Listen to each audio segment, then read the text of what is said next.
বছরের শুরুতেই হিমেল হাওয়া আর কনকনে ঠান্ডায় সারা দেশে জেঁকে বসেছে তীব্র শীত।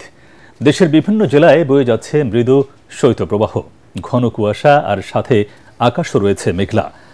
আজ দেশের সর্বনিম্ন তাপমাত্রা রেকর্ড করা হয়েছে চুয়াডাঙ্গায় 9.8 ডিগ্রি সেলসিয়াস। এদিকে কনকনে শীতে বিপর্যস্ত হয়ে পড়েছে জনজীবন।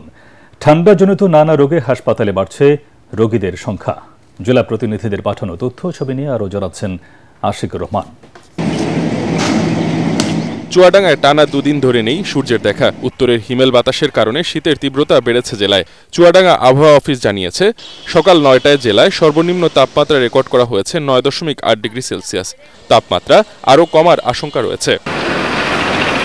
কনকনে ঠান্ডা আর সাথে হিমেল বাতাসের দাপটে আবারও শীত বেড়েছে নওগাঁয়। ব্যাহত হচ্ছে স্বাভাবিক জীবনযাত্রা। সকালে নওগাঁয় সর্বনিম্ন তাপমাত্রা রেকর্ড করা হয়েছে 10.3 ডিগ্রি সেলসিয়াস।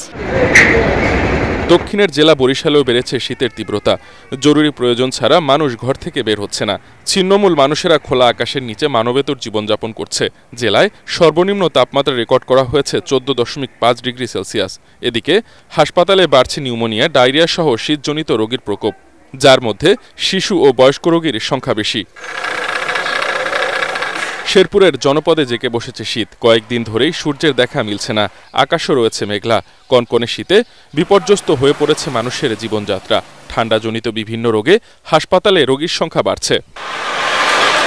এছাড়া পঞ্চগড়, ঠাকুরগাঁও, শরীয়তপুর, ঝালকাঠি, পটুয়াখালীতেও বেড়েছে শীতের প্রকোপ। Bureau report, ATN Bangla.